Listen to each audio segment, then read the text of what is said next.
Welcome to the channel Chess Professor. In today's video, I will explaining you one of the Indian defenses known as the King's Indian, which you can play literally against any move. E4, D4, C4, this, ready opening, something, literally anything. So, which means that this system is an universal system. So let's start. I will explain the King's Indian Defense in three basic missions, task, whatever you want to say it. Starting with task one. So your task will be to build a small castle by fiancatting your bishop, placing your knight at f6, and then at last castling. And the moment your opponent plays e4, you have to just play d6. So this will be the first setup. Now let's suppose now if your opponent played the first move e4, you can't immediately play this move knight to f6, or else your knight will be attacked and you have to move it many times. So this will also be the alkaline's defense, not the king's Indian. So instead of playing this, you can just play pawn to d6. So this is known as the Perk defense. So both the defenses are same, just the difference is that in the King's Indian defense, usually c4 is played and then e4 is played. So d4, c4, and then e4. Then if you play d6, it will be the King's Indian defense. But both have the same setup, and you have to attack and play it in the same way. So now, let's suppose your opponent played d4, you played knight to f6, c4. You are now preparing to fianchetto your bishop, and then the moment your opponent the moment your opponent played e4, instead of castling, first you have to play d6, then any other move, and you castled. So this is not known as this is the first task which you have to complete in the King's Indian defense. Now the second task is preparing for the attack which you will do at the king side. So for that you have to just develop this bishop and this knight.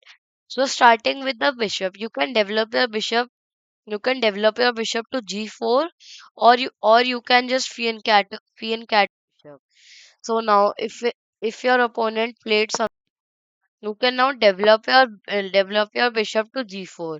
But if your opponent played h3, you can't develop your bishop.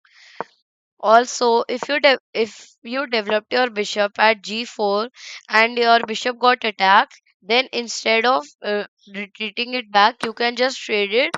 As in real, the bishop has no main task in this opening. So and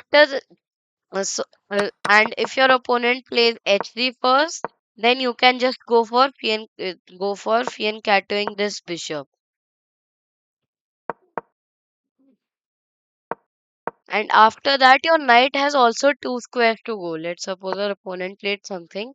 Now your knight has two squares to go. The first square is this square, knight to c6, or the second square is knight to d7. So I would recommend knight to d7 for beginners, but if you want to play knight to c6, you are free to play it because it is a more aggressive option. But the only problem with this move is that your knight can easily be attacked and you have to now retreat it or play it somewhere. So now this is the setup too. Your in this setup, you can develop your bishop to g4 or fianchetto your bishop. You can move your knight to c6 or you can move your knight to d7. Now, now let me tell you the third plan which you have to do, which is the king side attack. So now I can't explain you the king side attack because in this you have to just push different pawns towards the king side. So I will show it using an example game played by game Hikaru. So before telling that, if your opponent just for instance,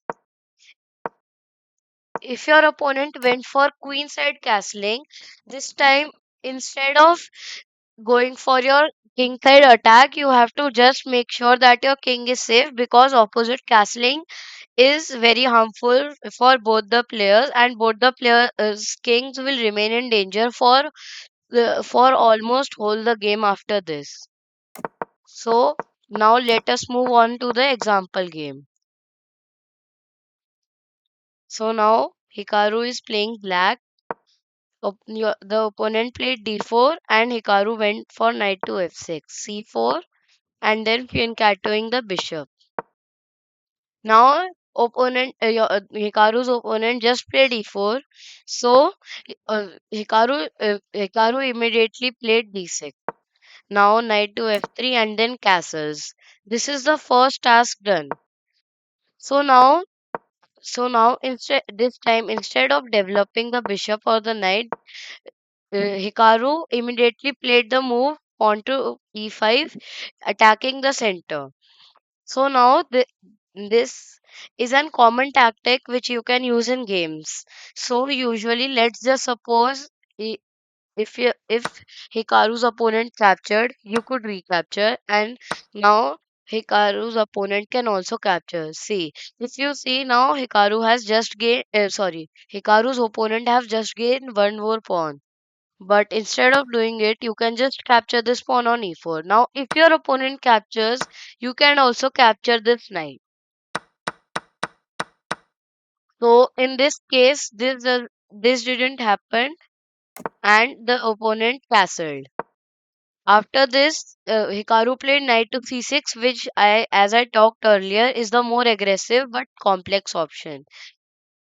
Hikaru's opponent immediately played d5, attacking this knight, and now Hikaru played knight to e7. Now you might be thinking, why is this a good move? So this is a good move because when you attack, you have to just move your knight and just go for a pawn storm.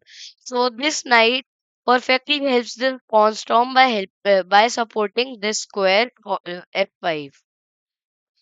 So after this, opponent played knight to e1, retreating his knight. Then Hikaru played knight to d7, going for the attack. So your the Hikaru's opponent played pawn to f3, so that he could make an escape square for his king, because he sees a big attack coming in the king's Indian attack. And as I told you, Hikaru played pawn to f5. Bi- Hikaru's opponent, instead of capturing, played this move bishop to e3. Because if your Hikaru's opponent would capture, we could just simply recapture. Now if we see, now the knight is also supporting some squares, and even after this, Hikaru can just push his other pawns, as his knight is now supporting. Also, the knight can go for something like this fork or something else, as it can now come in the enemy's territory. So Hikaru's opponent, instead of taking, played bishop to e3. Now Hikaru just pushed pawns, as I told you. So after that, Hikaru played pawn to g5. So which means that he is using all his free moves just to push pawn for his kingside attack. Hikaru's opponent played knight to d3, making an square for the rook to go. And then Hikaru played knight to g6. This is an important move, as this supports the square h4 and also supports this pawn on f4. So after this, Hikaru's opponent played c5, attacking the queen side. Now this would usually happen in games, but what do you have to remember is that you have to completely ignore the moves which are played at the queen side and just go for your king side attack if the king has castled king side. After this, Hikaru played knight to f6, supporting this square g4, as now the knights are the only source which can support squares for the pawn. After this, Hikaru's opponent played rook to c1, and Hikaru went rook to f7. Now the point of this move was that was that if at any moment Hikaru's opponent captured and Hikaru recapture, the rook will dominate this file and can easily rook lift or just double rook and then rook lift at this square, pressuring some squares. But Hikaru already neutralized this attack by playing rook to f7. Then Hikaru's opponent played king to h1 and then h5, just using his free moves to push pawns. C takes d6 as I talked about earlier, and then also c takes d6. Now, as I talked about it earlier, the rook has gotten an open file and also can pressure squares, but Hikaru has already neutralized this attack. After that, knight to b5 was played, but then Hikaru played pawn to a6, forcing Hikaru's opponent to retreat his knight back. Now his opponent played knight to a3. Then here Hikaru played pawn to d5. So he played this so that now the knight can't come at this crucial square and only retreat or just stay at its own square. After that, rook to c6 was played, so that the rook can just enter the enemy's territory. And then g4 was played because this was, as I told you, a free move and all free moves were used to push pawns. After this, queen to c2 was played so that this bishop could be targeted. But this bishop was already defended twice. So now Hikaru played queen to f8. Rook to c1. Now a triple battery charged at the bishop, as you can see in the different colored arrows, and only defended twice by the queen and this rook. So the bishop had to move. So the bishop moved to d7, attacking this rook. Then rook to c7 came, attacking this bishop once more. And then Hikaru played bishop to h6. Now the point of this move was that if any time this pawn moved, this rook will be attacked. This is known as an X-ray tactic, where a piece attacks another opponent piece behind another piece. For example, there is a piece between black bishop and white's rook. After Hikaru's opponent played even, going for h4, remove pawn movement. Oh, sorry. Then, so after h4, f takes g4, and then as I told you, see, now this bishop is attacked and this rook is attacked. So now after taking this pawn, Hika- Hikaru, Hikaru took Hikaru took this rook in dreams. He just sacrificed his knight. Why did he do so? Because if we just capture, Hikaru can go for this easy checkmate. But as Hikaru's opponent was also a strong player, he instead played rook to d1. Hikaru played rook takes f3, sacrificing the rook on the next move. Now his opponent, instead of capturing the rook, because if he would capture the rook, now the queen is in the territory and there is also forced mate in 10. So instead of doing this, Hikaru's opponent Hikaru's opponent captured the bishop by its rook. Now rook check. Now again, if the bishop would capture, there isn't checkmate in one. So after this, king to g2, and then Hikaru played this bishop move, supporting this square. This bishop also moved, thinking of sacrificing, and it and Hikaru accepted this. So in real, Hikaru's opponent did this so that this rook can be captured. But here this knight check came and now there is an forced mate in 11. King to h3, and after that queen to h6,